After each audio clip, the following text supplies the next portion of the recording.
my dear students. Again, I am here with you medieval history, and this is very important points for the examination point of view. And इस topic में बेटा हम लोग बहुत ही important points को discuss करने जा रहे हैं. सो आप सभी लोग जानते हैं कि हमारे पास जो मेडिवल पीरियड था, तो मेडिवल पीरियड में एक ऐसा पीरियड आया था जो दिल्ली सल्तनत के नाम से जाना जाता था. इट मींस दिल्ली सुल्तानों का राज चलता था. तो उस पीरियड के बारे में हम लोग यहाँ पे एक्सप्लेन करेंगे, हम लोग यहाँ पर डिस्कस करेंगे कि हाँ, जो दिल्ली सल्तनत था वो एग्जैक्टली कैसे स्टेबलाइज हुआ था. तो बेटा मैं आप लोग को बता दूं कि दिल्ली सल्तनत के स्टेबलाइजेशन से पहले जो आपका फर्स्ट अरेबियन अटैक था इंडिया में, वो कब हुआ था? 712 एडी में हुआ था. और इसको किसने किया था? तो मोहम्मद बिन Qasim was the first Muslim ruler who attacked in India. और इसने अटैक कहाँ किया था? तो सिंध में किया था. सिंध प्रांत में किया था. और सिंध में जब इसने 712 में अटैक किया था, तो उस समय वहां का शासक कौन था? तो दाहिर वहां का शासक था. और इसके साथ उन्होंने युद्ध लड़ा, और युद्ध को जब मोहम्मद बिन कासिम दाहिर को हरा देता है तो 2 साल तक इंडिया में रहता है, लेकिन वो धर्म का प्रचार प्रसार नहीं करता है. मोहम्मद बिन कासिम धर्म का प्रचार प्रसार नहीं करता है. और वह 714 एडी में वह अपने देश वापस लौट जाता है. बट लौटने से पहले इसने एक इंपॉर्टेंट इंट्रोडक्शन दे दिया था, इंट्रोड्यूस कर दिया था कि वह आया है इंडिया. और इंडिया में आने के बाद बेटा ही was the first Muslim ruler who attacked in India, and also he was the first Muslim ruler who introduce जिजिया टैक्स, जिसको जजिया कर कहते हैं. जजिया कर को इसने ही भारत में इंट्रोड्यूस किया था. और यह इंट्रोड्यूस करने के बाद 2 साल बाद यह चला गया था. जब भैया ये चला गया तो उसके बाद से जो हमारे पास मुस्लिम इन्वेंशन थे, जो हमारे पास मुस्लिम रूलर थे, वो भारत में आना जाना शुरू कर दिए. तो बेटा आप लोगों ने एक नाम जाना होगा, मोहम्मद गजनवी. ठीक है, मोहम्मद गजनवी भारत में सबसे पहले कब अटैक किया था? तो 1001, यानी कि हमारे पास 1001 में मोहम्मद गजनवी ने भारत पे अटैक किया. और भारत पे अटैक करने के बाद यह लालची बहुत था, बहुत बड़ा लालची था, एकदम आप लोग की तरह, कि आप लोग भी चाहते हैं कि जितना से जितना सर मुझे बता दे वो कम पड़ेगा. तो बेटा आप लोग तो नॉलेज के लिए ना, लेकिन ये धन के लिए लड़ा था. जहां से मिलता था वहीं पे लूट मार. इसने भारत में फर्स्ट टाइम जब अटैक किया था तो उस समय हमारे पास यह जो था जयपाल नामक शासक के साथ युद्ध लड़ा था. तो जयपाल उस युद्ध में हार गया. जब बेटा जयपाल युद्ध में हार गया तो गजब तरीके से लूटपाट किया और चला गया. फिर अगले साल फिर आता है तो फिर जयपाल नहीं अटैक करता, टारगेट बना लेता है जयपाल को. ओ बेटा तुमको तो फिर हराऊंगा मैं. और जयपाल इसको देखता है, और देखने के बाद युद्ध लड़ता है, और वहीं पर युद्ध के समय वो आत्महत्या नहीं, सुसाइड कर लेता है, क्योंकि वो अपनी प्रजा और अपनी संपत्ति की रक्षा नहीं कर पाता है, इसलिए वो सुसाइड कर लेता है. और मोहम्मद गजनवी यहीं से अपनी पैरवी इंडिया में जमाना शुरू कर देता है. वो समझता है कि मैं इंडिया किसी भी प्रांत में चला जाऊंगा और शासक को हराऊंगा, अब लूटूंगा, अब लूट के चला जाऊंगा. बहुत बड़ा लालची था, बहुत बड़ा लालची. आप इमेजिनेशन भी नहीं कर सकते हो. 10 रुपया, 20 रुपया, 30 रुपया के लिए नहीं लालची था. ये जाता था मंदिरों को लूटता था. और इसने 17 बार भारत में आक्रमण किया. और 17 बार के आक्रमण में जो 1025 का अटैक था इंडिया में, जो गुजरात में किया था. और कहां पे? तो सोमनाथ. ठीक है, आप लोग सभी लोग जानते हैं सोमनाथ टेम्पल. तो सोमनाथ मंदिर पर इसने अटैक किया, और यह इसके 17 बार के अटैक में सबसे फेमस था, क्योंकि इसने भारत के जितने भी संपत्ति थे, जितने भी प्रीशियस मेटल्स थे, स्टोन थे, पर्स थे, ये सब कुछ अपने साथ लेकर उस मंदिर को लूट के चला गया। जब बेटा ये चला गया तो फिर इसके बाद जो हमारे पास मुस्लिम रूलर था, उसको तो आप सभी लोग जानते होंगे, वो कौन था? तो बेटा वह था आपका मोहम्मद गौरी। मोहम्मद गौरी, मोहम्मद गौरी हमारे पास क्या था? ये भी मुस्लिम रूलर था। जब बेटा ये मुस्लिम रूलर था तो इसने राजपूतों के काल में पृथ्वीराज के साथ युद्ध लड़ा। तो पृथ्वीराज तो जबरदस्त तरीके के शेर थे, एकदम जबरदस्त तरीके के शेर थे, कहते थे आप तो आप, ठीक है। तो बेटा अब पृथ्वीराज क्या करते हैं, जब मोहम्मद गौरी के साथ युद्ध होता है तो वह युद्ध होता है Tarain first battle, Tarain first battle. तो तराइन फर्स्ट बैटल पृथ्वीराज और मोहम्मद गौरी के बीच होता है, जिसमें पृथ्वीराज जीत जाते हैं और मोहम्मद गौरी हार जाता है। तो मोहम्मद गौरी हार जाता है तो पृथ्वीराज कहते हैं भैया क्या चाहते हो? ये बेटा अपना सब कुछ छोड़ देता है, अपना तलवार वलवार, कहता भैया मुझे माफ कर दो पृथ्वीराज, मैं अब दोबारा नहीं आऊंगा। ये तो है ना, ये चीटर तो इंसान है, ये दोबारा घुसपैठिया करेगा ही करेगा, लेकिन ये राजपूत थे, राजपूत। तो अब राजपूत के बेटा तो इनको तो अपने इनके धर्म में, इनके कर्म में है कि हाँ ये क्षमा कर देते हैं। इन्होंने क्षमा कर दिया और क्षमा करके इसको छोड़ दिया। जब तक हमारे पास, जब तराइन का फर्स्ट हुआ था तो हमारे पास पृथ्वीराज के एक कलीग थे, मतलब एक फ्रेंड थे, जिनका नाम था जयचंद। क्या नाम था? जयचंद। तो बेटा जयचंद की एक लड़की थी बहुत ही सुंदर, ठीक है, जिसका नाम था संयोगिता। क्या नाम था? संयोगिता। तो अब पृथ्वीराज क्या करते हैं, संयोगिता को देखते हैं और इसके साथ विवाह कर लेते हैं, यानी कि पृथ्वीराज संयोगिता के साथ विवाह कर लेते हैं। जब जयचंद को ये पसंद नहीं था तो जयचंद अब क्या करता है, अपना रिवेंज यानी कि बदला लेने के लिए मोहम्मद गौरी को इनवाइट करता है। तो Muhammad Ghori, I am inviting you in India to again battle with Prithviraj, यानी कि आप आओ और फिर से युद्ध लड़ो पृथ्वीराज के साथ, एंड आई एम देयर, और मैं वहां पे हूं, एंड आई सपोर्ट यू, मैं आपको हेल्प करूंगा। तो बेटा अब मोहम्मद गौरी फिर 1192 में, ये आपका तराइन फर्स्ट कब हुआ था? तो 1191 में, और तराइन सेकेंड कब हुआ था? तो तराइन सेकेंड आपका हुआ था 1192 में, और फिर पृथ्वीराज और मोहम्मद गौरी के बीच। लेकिन इसमें क्या होता है, पृथ्वीराज बेटा हार जाते हैं और मोहम्मद गौरी जीत जाता है। तो हमारे पास Mohammad Ghori was the first Muslim ruler who killed any Kshatriya Rajput in India. और बेटा मारता ही नहीं है, मारने के बाद अपनी दहशत को बरकरार रखने के लिए उनके सर को अलग करता है, अपने तलवार पे ऐसे लगाता है और पूरे दिल्ली में घुमाता है और कहता है कि आई एम मुस्लिम रूलर, ठीक। और हम लोग अब यहाँ पे इन्वेट करेंगे, अपना प्रचार प्रसार करेंगे, और क्योंकि आप लोग अपनी ही प्राण की रक्षा नहीं कर पा रहे हो तो अब हम लोग इसकी रक्षा करेंगे। तो बेटा ये इतना क्रूएल था, ठीक है। और उसके बाद से देखो अब ये सोचता है 2 साल के बाद कि अच्छा जयचंद नामक जो राजा था जिसने मुझे इनवाइट किया था और मैंने जिसकी सहायता से पृथ्वीराज को मार दिया, तो बेटा अब क्या वो किसी तीसरे के साथ मिलकर मुझे नहीं मार देगा।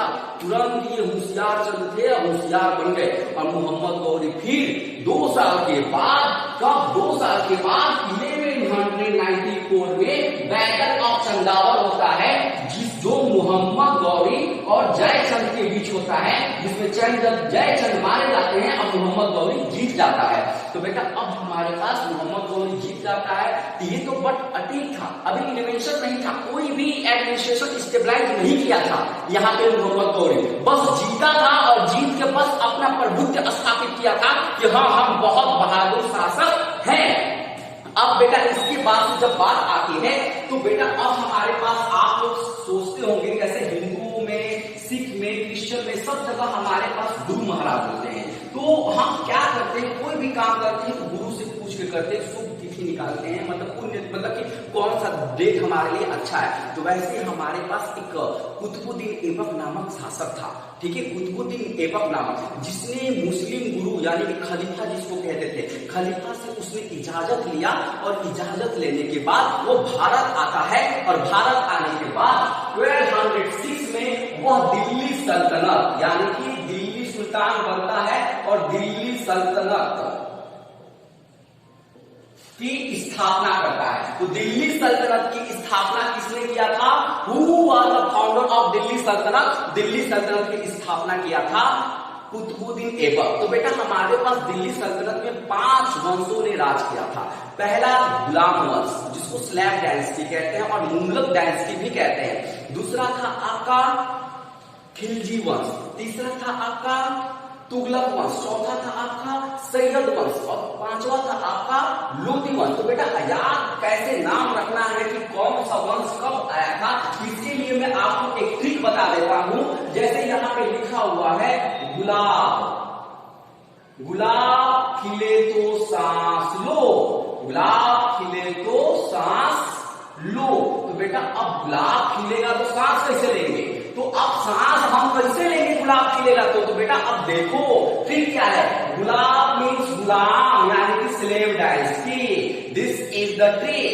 खिले मतलब खिलजी यानी कि खलजी डायनेस्टी। अब बेटा आपका है तो मीन्स तुगलक डायनेस्टी, सांस मतलब सैयद डायनेस्टी और लो मतलब लोधी डायनेस्टी। तो ये क्लियर कि बेटा हमारे पास इनका सीरीज क्या था, इनका सीरियल क्या था?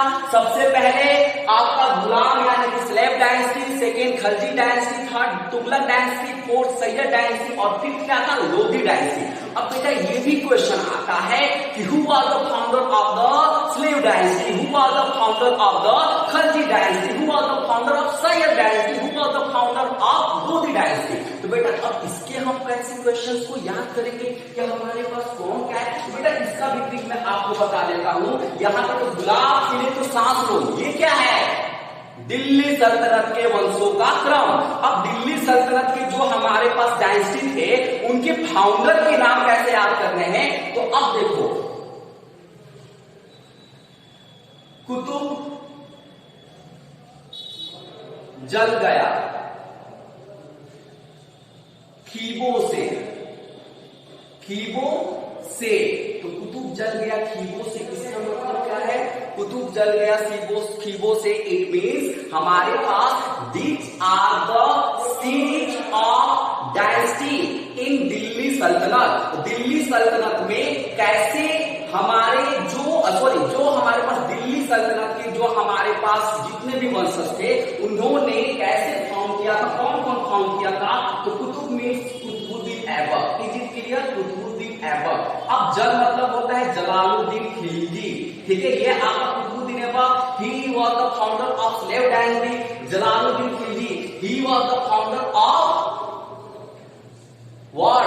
He was the founder of Khalji dynasty, Jalaluddin Khilji, and Gaya means Ghayasuddin Tughlaq. Ghayasuddin Tughlaq was the founder of Tughlaq dynasty, and Khibo, it means Khizr Khan. It means what? Khizr Khan was founder of Sayyid dynasty, and Se means Sikandar Lodi. Sikandar Lodi was the founder of Lodhi dynasty. तो बेटा इस तरह से आप नाम याद कर सकते हो। तब हम बात करते हैं सिर्फ और सिर्फ, ठीक, अब टाइम पीरियड की। हमारे पास टाइम पीरियड क्या था? तो बेटा आपका जो हमारे पास दिल्ली यानी स्लेव डायनेस्टी जो थे वो 1206 से लेकर आपके 1290 एडी तक इन्होंने क्या किया था? राज किया था।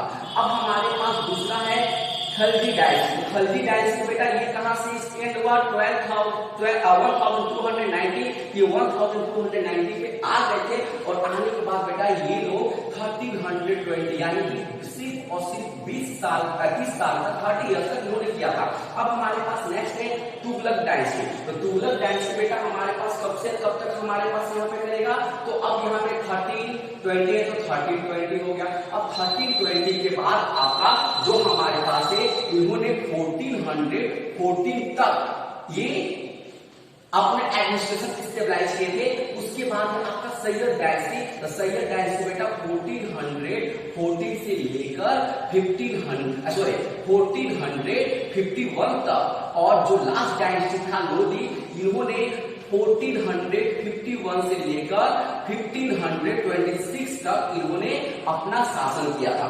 ये हमारे पास कुछ की फैक्टर थे, यानी कि हम कह सकते हैं स्लेव डायनेस्टी का जो टाइम पीरियड था 1206 टू 1290, और जो खलजी था 1290 टू 1320, और जो आपका तुगलक था 1320 टू 14, यानी कि 1414, और जो आपका सैयद था 14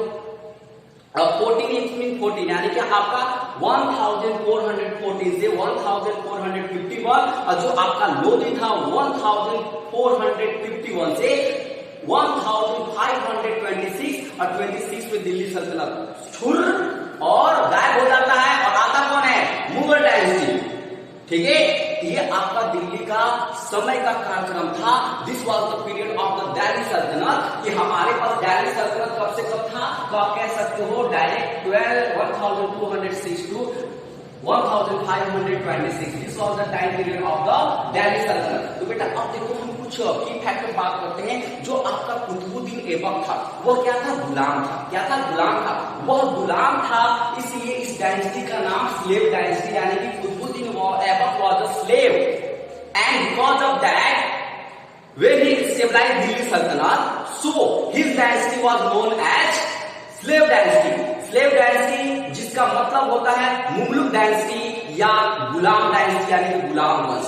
अब हमारे पास कुतुबुद्दीन ऐबक जो है बेटा वो भारत आता है, और इससे पहले दिल्ली सल्तनत से पहले किसी ने दिल्ली पे राज नहीं किया था, क्योंकि उससे पहले हमारा भारत इतना बड़ा था और छोटे छोटे किंगडम थे, और छोटे छोटे किंगडम हमारे पास आपस में राज करते थे। अगर एक किंगडम के ऊपर कोई फॉरेन अटैक करता था, फॉरेन मुगल, तो दूसरे जो किंगडम थे बहुत खुशी मनाते थे, बहुत अच्छा ये मेरा दुश्मन मर रहा है। वो एक दूसरे का हेल्प नहीं करते थे, और यही रीजन था कि जो हमारे पास फॉरेन इन्वेंटर थे वो भारत आए और अपने आप आके यहाँ पे वो एडमिनिस्ट्रेशन को स्टेबलाइज कर लिए। तो कुतुबुद्दीन ऐबक वह स्लेव था, और बेटा जब भारत आया तो वह खलीफा से इजाजत लेकर आया, और आके अपने यहाँ वह दिल्ली सल्तनत की स्थापना किया, और दिल्ली सल्तनत की स्थापना के बाद वह कब से कब तक एडमिनिस्ट्रेट किया? तो बेटा वह 1206 से 1210 था, लेकिन वह 1208 तक वह कोई भी उपाधि नहीं लिया था। इससे पहले जो इसका उपाधि था वो क्या था? तो मलिक था। क्या था? मलिक था। और जब 1208 में इसने सोचा कि अब मैं एडमिनिस्ट्रेट कर रहा हूं, तब इसने जाकर सुल्तान की उपाधि लिया था। और इसके जो अलग अलग टाइटल हैं वो कौन से हैं? तो लाख बख्श मतलब क्यों? ये लाखों का दान करता था, इसलिए इसको हम लाख बख्श कहते हैं। इसके द्वारा बनाया गया आर्किटेक्चर जो था वो सबसे मेन था आपका कुतुब मीनार, यानी कुतुब मीनार की नींव कुतुबुद्दीन ऐबक ने रखा। जिस मीनार की नींव कुतुबुद्दीन ऐबक ने रखा, उस मीनार का नाम कुतुब मीनार पड़ा। और कुतुब मीनार के बाद बेटा हमारे पास यह 2.5 दिन का झोपड़ा, यानी 2.5 दिन का झोपड़ा जो अजमेर राजस्थान में पड़ता है, वह भी हमारे कुतुबुद्दीन ऐबक ने बनाया। कुतुबुद्दीन ऐबक की मृत्यु कैसे हो गई? तो बेटा फॉरेन में एक पोलो नामक गेम रहता है, खटाक घोड़े पे मारा जाता, तो घोड़े से स्लिप किए, गिरे, सर में चोट लगा, चिल्लाए बचाओ बचाओ बचाओ, और कोई गया, मतलब जाते जाते ये मर गए। तो इस तरह से मर गए। तो मरने के बाद हमारे पास जो सेकेंड रूलर था दिल्ली सल्तनत का, वह कौन होता है? तो बेटा वह इसका ही एक गुलाम होता है। ठीक है, और वह गुलाम जो होता है बेटा उसका जो नाम होता है वो आराम शाह होता है। तो आराम शाह 1210 से लेके 1211 तक ही ये शासन करते हैं, मात्र 1 साल। और जब 1 साल शासन करते हैं तो एक इनका ही गुलाम, यानी कुतुबुद्दीन ऐबक का तो गुलाम था ही ये, लेकिन इनका ही गुलाम था इल्तुतमिश। क्या नाम है? इल्तुतमिश। तो इल्तुतमिश अब यहाँ दिल्ली सल्तनत का बादशाह बनता है, और इल्तुतमिश को कहा जाता है Iltutmish was the real founder of Delhi Saltanat. Qutbuddin Aibak was the founder of Delhi Saltanat, but Iltutmish was the real founder of Delhi Saltanat. तब इल्तुतमिश के बारे में हम थोड़ा सा जाने कि हमारे पास इल्तुतमिश ने क्या क्या किया। तो इल्तुतमिश बेटा इक्ता प्रणाली की भारत में पहली बार नींव रखी, यानी इक्ता प्रणाली को इसने ही इंट्रोड्यूस किया भारत के अंदर। अब इल्तुतमिश जो था उसने अपनी राजधानी दिल्ली बनाई, और कुतुबुद्दीन ऐबक की राजधानी क्या थी? तो कुतुबुद्दीन ऐबक की राजधानी लाहौर थी, और इल्तुतमिश ने पहली बार दिल्ली सल्तनत में बादशाह बनकर दिल्ली को अपनी राजधानी बनाया। अब दिल्ली को राजधानी बनाने के बाद बेटा हमारे पास आप लोगों ने तराइन फर्स्ट तराइन सेकेंड सुना था, तो अब बेटा तराइन थर्ड का भी नाम सुन लो। तो तराइन जो था, तराइन थर्ड बैटल जो हुआ था वो इल्तुतमिश और यारगुज के बीच में हुआ था। किसके बीच में? यारगुज के बीच में, ठीक है। तो अब इसमें यारगुज हार जाता है और इल्तुतमिश जीत जाता है। तो आपको बस यही रखना है कि तराइन थर्ड जो बैटल था वो किसके बीच हुआ था? तो इल्तुतमिश के बीच में हुआ था और यारगुज के बीच में हुआ था, जिसमें यारगुज मारा जाता है, ठीक है। अब हमारे पास जो इल्तुतमिश है वह 40 दल का संगठन करता है, यानी कि 40 सरदारों को नियुक्त करता है कि हाँ दिल्ली सल्तनत में एडमिनिस्ट्रेशन को स्टेबलाइज करने के लिए मैं अकेला नहीं हूं। तो उन्होंने 40 लोगों का एक समूह बनाता है, 40 सरदार बनाते हैं। उस 40 सरदार के समूह को हम 40 कहते हैं, 40 दल कहते हैं। तो 40 दल इसने ही बनाया था। और बेटा हमारे पास इल्तुतमिश भारत के अंदर दिल्ली सल्तनत में बैठकर पहला ऐसा मुस्लिम शासक था जिसने पहला मकबरा बनाया था, जो नसरुद्दीन के याद में बनाया था। और उस मकबरे का नाम क्या था? तो सुल्तानगढ़ी का मकबरा। सुल्तानगढ़ी का मकबरा यानी कि मकबरा जो था सुल्तानगढ़ी का, वो फर्स्ट मकबरा था जो first term of the Muslim ruler who built term and name of the term is the Sultanghari. And Sultanghari मुस्लिम शासकों के द्वारा बनाया गया पहला मकबरा था इंडिया के अंदर। तो इल्तुतमिश के हमारे पास बेटा कुछ ऐसे कार्य थे। अब इल्तुतमिश ने जो मेन इंपॉर्टेंट जो अनकम्प्लीटेड वर्क था उसने कंप्लीट कराया, यानी कि कुतुबुद्दीन ऐबक ने सिर्फ पहला मंजिल बनाया था और कुतुब मीनार को कंप्लीट इसने ही कराया था। तो एक क्वेश्चन भी आता है, who completed uncompleted work of the Qutub Minar? तो Iltutmish completed uncompleted work of the Qutub Minar. Is it clear? अब बेटा हमारे पास इल्तुतमिश यहां से इनकी कहानी खत्म हो जाती है। इनकी जो टाइम पीरियड थी आपका 1236। अब बेटा हमारे पास इसके बाद से इनके दो पुत्र होते हैं, यानी एक रजिया सुल्तान, एक रजिया होती है राजिया नाम की, और दूसरा आपका होता है बराम शाह, ठीक है। तो अब बेटा बराम शाह और रजिया दोनों होते हैं। तो इल्तुतमिश की मृत्यु के बाद जो हमारे पास लोग होते हैं वो कहते हैं कि पुत्र को ही, यानी कि हिंटरलैंड जो आपका था वह जो हेरिडिटी थी वो कहता है कि पुत्र को ही यहाँ का सुल्तान बनना चाहिए। लेकिन पुत्र बहुत नालायक था, बहुत बड़ा नालायक था। कैसा नालायक था? तो आप देखते हैं ना कि मुलायम सिंह यादव के बेटे अखिलेश, ठीक है। तो उनके पार्टी में बहुत सारे ऐसे लोग हैं, ठीक है, उनके रिलेटिव जो नालायक किसी काम के नहीं है। अखिलेश यादव कितना काम करेंगे अकेले, ठीक है। तो वैसे ही बेटा हमारे पास इल्तुतमिश के दो चिल्ड्रेन, एक गर्ल्स, एक डॉटर, एक सन नालायक था, इसलिए रजिया सुल्तान को क्या किया गया? गद्दी पे बैठाया गया। तो Razia Sultan became the first women Muslim ruler of India in Delhi Saltanat. और बेटा हमारे पास इनका टाइम पीरियड क्या था रजिया सुल्तान का? तो वो था 36 से लेकर, यानी कि 1 2 3 6 से लेकर 40 तक, बस ये 4 साल था। लेकिन बराम शाह नामक जो इंसान था ना, लड़का, ठीक है, उसको चढ़ा बढ़ा दिया गया। जब चढ़ा बढ़ा दिया गया तो अपने बहनियों को मार दिया, ठीक है। यानी कि इसने षड्यंत्र के द्वारा अपने ही बहन की हत्या करवा दी, और हत्या करवाने के बाद खुद गद्दी पर बैठ गया। लेकिन नालायक था, इसको भी हटा दिया गया, ठीक है। अब हटाया गया तो बेटा अब देखो आप लोगों ने इसमें सबसे इंपॉर्टेंट जो रूलर है उनका नाम है बलबन।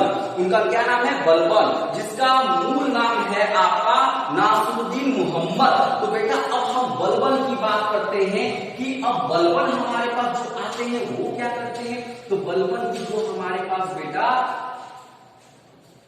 टाइम पीरियड है वो आपका 1266 से लेके आपका 87 तक है, ये बलबन का टाइम पीरियड है। तो बलबन जो है बेटा वो कौन होता है, तो Balban was the chief of the Chalisa दल, यानी कि जो चालीसा दल होता है उसका ये मुखिया होता है, सरदार होता है बलबन। ठीक है, अब बलबन जो है बेटा कुछ अच्छे काम करता है तो बहुत कुछ गलत भी करता है। तो बलबन के बारे में हम लोग पढ़े तो बेटा ये जीले इलाही यानी कि ईश्वर की छाया यानी कि शैडो ऑफ गॉड अपने आप को मानता था, यानी कि बलबन कह रहा था I am shadow of God, यानी कि भगवान ने मुझे भेजा है, अल्लाह ने मुझे भेजा है इस धरती पे आप लोगों के पास, और मैं भगवान ही हूँ, मैं भगवान का भेजा हुआ नहीं हूँ, मैं भगवान की ही छाया हूँ, I am shadow of God, जिसको जीले इलाही कहते हैं और हिंदी में हम कहते हैं भगवान की छाया। यह मानता था अपने आप को।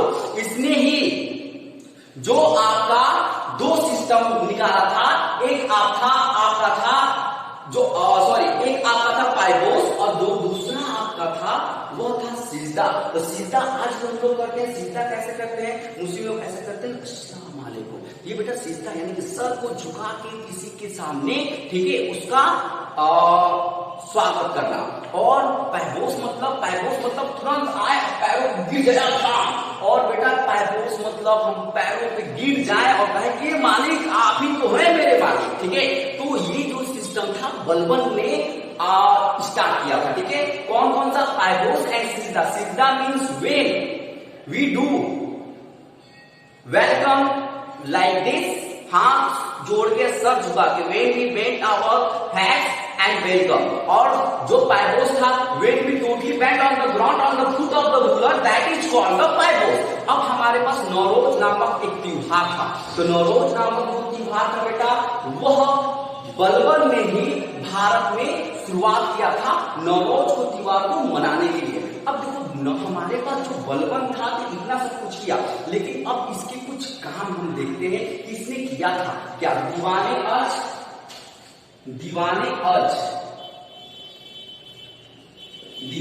अर्थ नामक इसने एक क्या किया था, एक डिपार्टमेंट बनाया था। दूसरा का था दीवाने बरी, यानी कि दीवाने बरी। तो बेटा हमारे पास दीवाने अर्थ और दीवाने बरी के दोनों हमारे पास क्या थे। दीवाने अर्थ जो था बेटा सैन्य वर्ग था, यानी कि वो मिलिट्री सोल्जर से रिलेटेड था, यानी कि एडमिनिस्ट्रेशन को स्टेबलाइज करना है, तो सोल्जर को कैसे संगठित करना है, सोल्जर को कैसे हमको सर्वाइव करवाना है। तो सोल्जर्स के लिए हमारे पास आर्मी एडमिनिस्ट्रेशन के लिए जो डिपार्टमेंट बनाया था वो आपका दीवाने अर्थ था। और बेटा जो दीवाने बरी था वो क्या था, तो ये आपका आप देखते हो इंडिया के अंदर क्या है, सीबीआई है, आईबी है, ठीक है, यानी कि इंटेलिजेंस ब्यूरो है, central crime bureau of investigation, CBI है। तो बेटा हमारे पास ये जो गुप्तचर विभाग है, तो बलबन ने भी अपने शासन में गुप्तचर विभाग बनाया था। तो Balban was the first Muslim and Delhi Saltanat ruler who made department for the army and also for the IG, it means the intelligence bureau. तो उसके समय में इंटेलिजेंस ब्यूरो था, उसके समय में आपका एडमिनिस्ट्रेशन था, आर्मी एडमिनिस्ट्रेशन था, सोल्जर एडमिनिस्ट्रेशन था। तो दीवाने अर्थ सोल्जर से रिलेटेड, दीवाने बरी इंटेलिजेंस से रिलेटेड। तो बेटा अब देखो हमारे पास बलबन के कुछ काम अच्छे थे। अब हमारे पास बलबन के समय जो सबसे बड़ा विद्रोह हुआ था वो कौन सा हुआ था, तो सबसे बड़ा विद्रोह हमारे पास बंगाल का विद्रोह हुआ था। ठीक है, बंगाल का विद्रोह हुआ था, और उस समय जब बंगाल का विद्रोह हुआ था तो वहां का शासक कौन था, तो बुरखा खान। तो Bughra Khan was the ruler of the Bengal, और बंगाल का ही हमारे पास जो विद्रोह हुआ था, जो बलबन को लेड हुआ था। ठीक है, बलबन को क्या किया था, लेड हुआ था। और इसके बाद से बलबन की मृत्यु हो जाती है, और मृत्यु होने के बाद इसके जो पुत्र होते हैं, जो इसके पोते होते हैं, वह क्या करते हैं, शासन करते हैं। और अंत में हमारे पास खलजी डायनेस्टी स्टेबलाइज होती है, और खलजी डायनेस्टी बेटा जब स्टेबलाइज होती है तो इसके हमारे पास स्टेबलाइज यानी कि फाउंडर कौन होते हैं खलजी के, तो जलालुद्दीन खलजी मैंने बताया था। तो ये फर्स्ट वीडियो मैंने सिर्फ आपको इंट्रोड्यूस किया है कि हमारे पास दिल्ली सल्तनत भारत में कैसे आया था, इसका स्टेबलाइजेशन कैसे हुआ था, और गुलाम वंश यानी कि जिसको हम स्लेव डायनेस्टी कहते हैं, एग्जैक्टली वो उसने कौन कौन से फेमस रूलर थे, उन्होंने क्या क्या काम किया। और अब हम नेक्स्ट वीडियो में देखेंगे खलजी डायनेस्टी और तुगलक डायनेस्टी, सैयद डायनेस्टी और लोधी डायनेस्टी को, ठीक है। तब तक आप लोग अपने नोट्स को प्रॉपर, जो भी मैं बताता हूं, पेन और कॉपी लेके आप लोग बनाते रहिए, तो इसका स्क्रीनशॉट ले लीजिए। और बेटा प्लीज इस वीडियो को लाइक और सब्सक्राइब जरूर कर देना। नेक्स्ट वीडियो इंटरेस्टिंग पॉइंट के साथ मैं दोबारा लेकर आऊंगा। तब तक जय Hind, good day, thank you, have a nice day.